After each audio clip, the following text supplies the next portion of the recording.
මගේ බුදුරජාණන් වහන්සේ සංසාරේ දුප්පත්ම මිනිසෙක් වෙලා හරි හොඳ දුප්පත් මිනිසයා ගෙදර තිබේ මුං ඇට මිටක් විතරයි.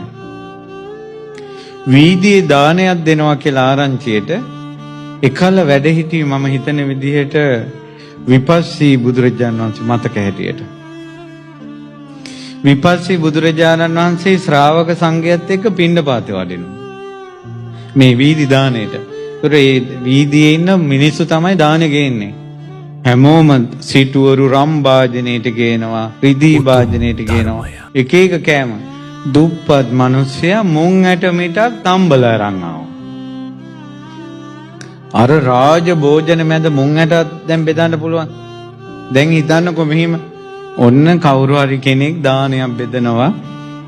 පීසා ගෙනල්ලා, බේකරි අයිටම්ස් ගෙනල්ලා, එහෙම නැත්නම් කොත්තු ගෙනල්ලා, බුරියානි ගෙනල්ලා දානයක් දෙද්දී ආච්චි කෙනෙක් මුං ඇට තම්බගෙන එනවා. දැන් ඕක බෙදන්න දෙයිද අර මිනිස්සු? අර දුප්පත් මනුස්සයාට ඕකම වුණානේ. යනවා පස්සට යනවා කිව්වා. අර මනුස්සයාට මේක දෙන්නමයි ඕන. ඒ මනුස්සයාලා ගෙදර තිබ්බේ මෙච්චරයි.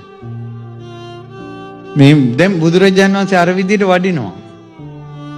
වඩිනකොට අර මනුස්සයාගේ හිතේ ආපු ආවේගයට දෙන්නත් ඕනේ, යන්න දෙන්නේ නැහැ. එක කාට හරි මේක ලැබෙන්නේ නැති කියලා ගෙනාවු මුං ඇට භාජනය අහසට විසික කරා. තුන් ලෝකාග්‍ර වූ විපස්සී බුදුරජාණන් වහන්සේ අදිෂ්ඨානයක් කළා.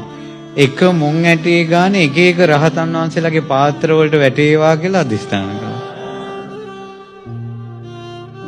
අර මුං ඇට ටික එක එක රහතන් වහන්සේ බුදුරජාණන් වහන්සේගේ පාත්‍රයට මුං ඇටයක් වැටෙනවා එහෙම. විපස්සී බුදුරජාණන් වහන්සේ දුප්පතාගේ දානෙට වටිනාකමක් දුන්නද නැද්ද? ඒ දුප්පතා තමයි මේ පෘථුවියේ මේ කල්පයේම වැඩිම කාම සම්පත් විඳපු මහා මන්දාතු රජුරුව වෙලා ඉපදුනේ අර දුප්පත් කෙනා. උතුම් ධර්මය.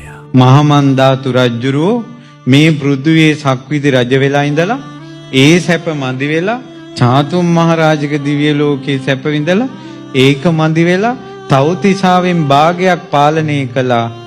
සක්‍ර දේවේන්ද්‍රවරු 36 දෙනෙක් චුත වෙන කාලය දක්වා.